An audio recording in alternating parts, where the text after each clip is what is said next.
Welcome to Week 8 podcast. Hope you guys are doing well. I'm Sam, and we have with us Rob, the commissioner. How's it going, sir? We got a lot of stuff in the news today about, that affects our league. Yeah. We are a unique league, but I think that this news is going to affect every fantasy league in the nation.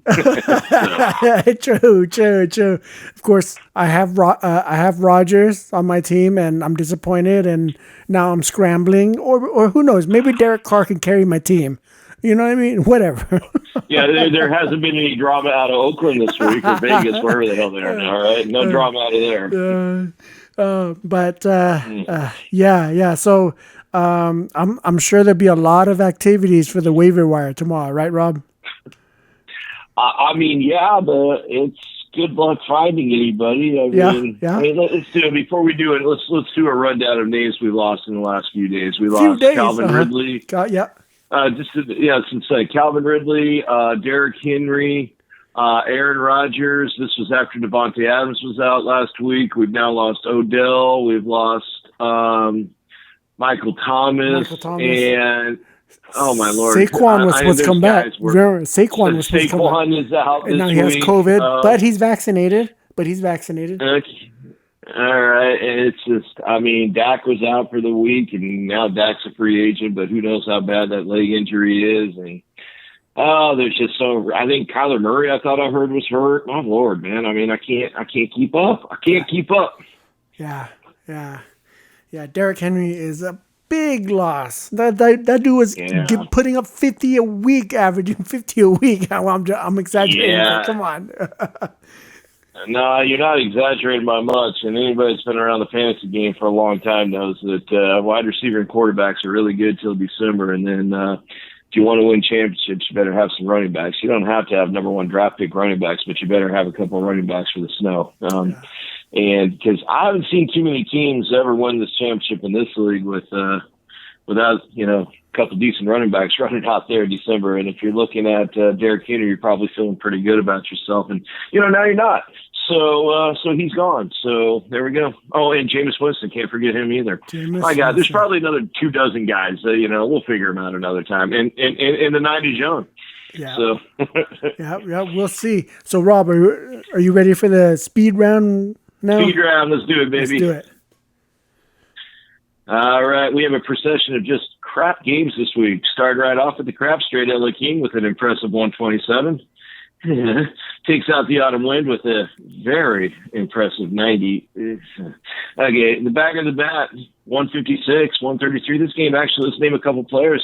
Ryan Tannehill shows up big. Who doesn't show up big anymore? But that was a nice week. Joe Burrow coming in a losing effort. That's a really nice game. Eckler, Jonathan Taylor, those guys coming out of there for New Denver. It's just not enough to take out the back of the bat, who just continues his reign. Wolfpack, 91. Best thing I can say is that's 1 point better than the autumn wind. Both you losing Derrick Henry. Those would be the last 6 points you see out of him this season. James Robinson going down too, I guess. High rollers coming in, 132, pretty pedestrian. Moving on to super flukies, 115. We got a 98 out of Belichick made. Didn't need much to be Belichick made with 98. Good thing because he didn't have much, but he had enough. Patrick Mahomes, Oh, the Chiefs suck. Oh, God. All right, man, we move on to Gangrene, L.O. Liberty. This was a dud. Family affair.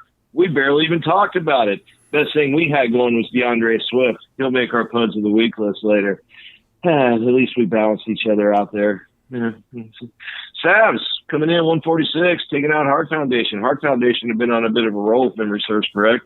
132, 146, nothing to be ashamed of there. He survives Patrick Mahomes' trash.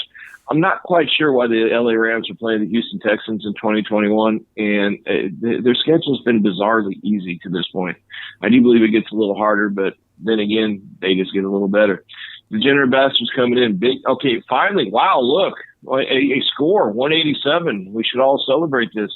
Kelly Bulldogs keep turning in that roster. You owe it to the league. It's a rough season. It's a lost season. Remember it, baby. Remember it. We're there with you. We've been there. And by the way, the injuries are looking. He didn't lose any guys this week. Maybe he has a shot at the championship now. And this is without Lamar Jackson, no less. He really, actually, if you look at that team, I'm really only half kidding. he's still got two functional quarterbacks out there and some wide receivers. Yeah. Pete Muppets Ninjas, that's a 145. Pete Muppets coming through with the tiebreaker again on a very mediocre 41-yard touchdown by Mike Evans. This guy is running with the devil here. Maybe next year his name will be Han Balin. Wouldn't that be clever? Ninja Assassin, man, bumping to 4-4. Oh well, that's it. Yeah. So congrats, Scott, on winning with that tiebreaker. As Rob said before, that's your second win by tiebreaker. And did he lose by tiebreaker also this season? No, but he did. I think he had another game where he won by a point, no less, or maybe he won by a point. Yeah. So he's. Yeah, and you know what? I made this comment on our thread before on our text thread that's saying I feel bad for Scott because all his close games he's been losing, and everything. So yeah, he gets some close wins too. But man, most of his games are all close, win or lose, But yeah, I think you put entirely too much thought into Scott's team. Yeah, he's just freaking lucky. All right, what do we got next? Puds and studs. Puds and studs. Let's go. Studs and puds. Well, who do you got? I mean, I'm looking at studs. There's not a lot around here. Tom Brady lost, but I mean that's 41. Yeah. Two costly interceptions. Was it two costly interceptions? Yeah.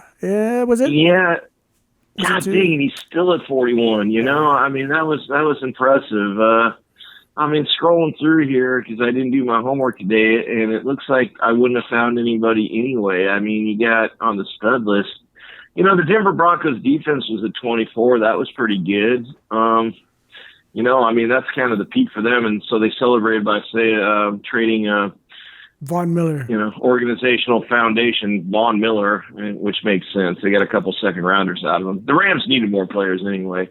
Yeah, I'm going to say if there's no studs this week. All right, A.J. Brown, 34. We'll give it to him, right? Yeah. Josh Allen at 38, but Yeah. It was against the Dolphins, and they kept showing that game on the red zone to irritate me because as if the Dolphins going to win. Puds, man, puds. How about the Minnesota Vikings? Just in totality. Kirk Cousins at 16, Dalvin Cook at 7, losing to the Cowboys with Cooper Rush in Minnesota even. I mean, what the hell was that? How about COVID? Let's make COVID a pud of the week. I'm tired of COVID. Is anybody else tired of COVID at this point? Yes. I mean, for Christ's sake, Sam, we're having more guys go out on the COVID list this year than we did last year when we were in the heart of the pandemic, man. I mean, it's ridiculous. That's true. At least the one good thing, though, is they're playing the games this year. We don't just have to be like, okay, hang in there till maybe Wednesday and we'll get the scores calculated. Yeah. There's no reschedule this year. Kyler Murray. Ugh. Oh, man. We go back in the Wayback Machine. How about A.J. Green? Oh, my God, that was terrible, man. He apparently doesn't keep up with the hand signals on that team. DeAndre Swift, the Detroit Lions, the Jacksonville Jaguars, two of the worst efforts I've seen in the NFL in a long time last weekend. Yes, I did see those games. My God, it's if it was only games like that, then nobody would watch football. Sidaster, I don't know. Looks like somebody should have started the Saints down there, Belichick, mate. Yeah, would have maybe gotten it. Yeah, would have tied it. I don't know. I don't. This was a lousy week. I put it out there in one of our streams earlier this week. Travis Kelce, there's your putt of the week. What the hell is his problem? What is the Chiefs' problem? That's what I say. It's not Kelce. I mean, they're like they can't get it to him. Well, no, they got it to him enough to where he got -1 point, Sam. So the ball obviously met his hand, so he could put it on the ground. Yeah, he put it on the ground. I mean, how many targets did he have? How many catches did he have? Two receptions. But what's wrong with the Chiefs? Maybe. Rob, what's wrong with the Chiefs? I have no idea. If Offensive line? I would send them. No, it's the quarterback's playing. It's just a reminder in this league that, things, in sports, my Atlanta Braves, God bless my Atlanta Braves, finally won the World Series last night, 26 years. The Kansas City Chiefs 2 years ago, my beloved Kansas City Chiefs took it out for the first time in 50 years. And within 2 years, they're in the tank. I mean, this shit is fast. This reminds you of how hard it is to be good and then how hard it is to sustain it. Yeah. Basically, my wife says they look like they need therapy.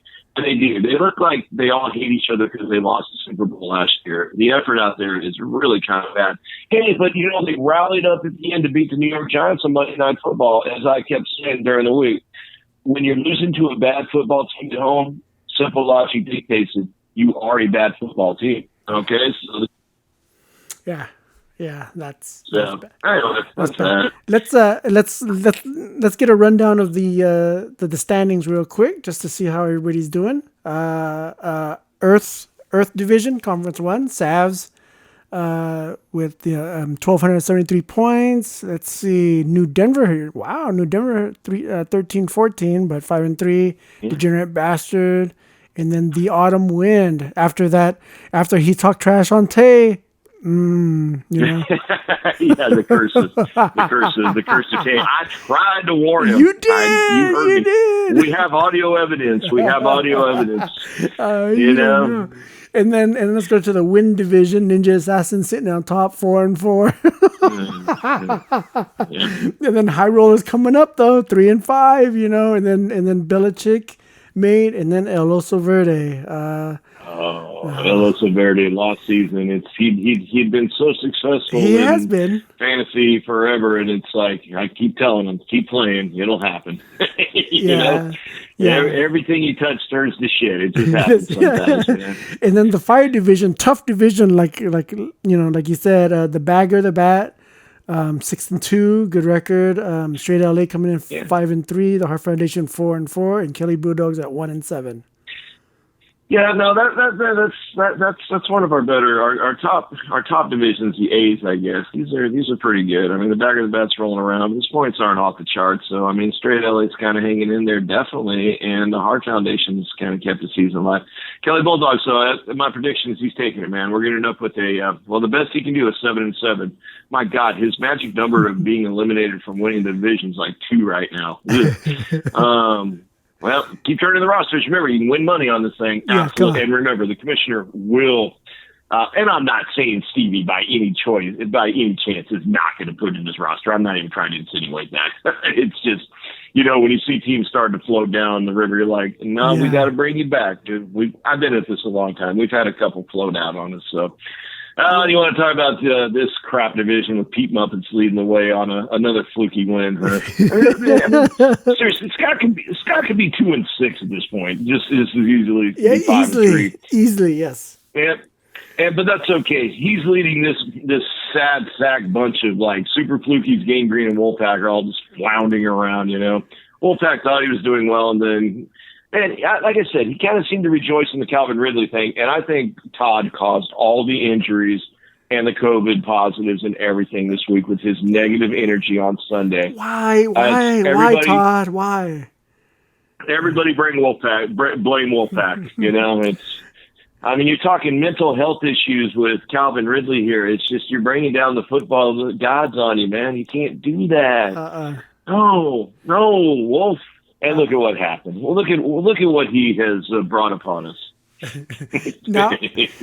now, look, guys, hit that waiver wire. There's a diamond in the rough somewhere. Like you said, Rob. It's slim pickings out there. Yes, I understand, but there's got to be a diamond in the rough. Somebody that can step up and get you points. From the waiver wire. But yeah. That was a quick podcast. Rob, you have anything to add? No, now that I got my phone off mute and resumed my call, whatever you said, I hope it was brilliant because I didn't hear it. So, no, I don't. Everybody, good luck to you this week. Good luck. It can only be brilliant, no doubt. So, good luck this week. It's really a fun year, all things considered. But, man, this is a challenge. Yeah. Hit that waiver wire tomorrow or free agency if after noon. if after 12. So, But all right. Rob, thank you so much. Hey, everybody, good luck this weekend, and be safe out there. Yeah, take care, Sam. Take care, everybody.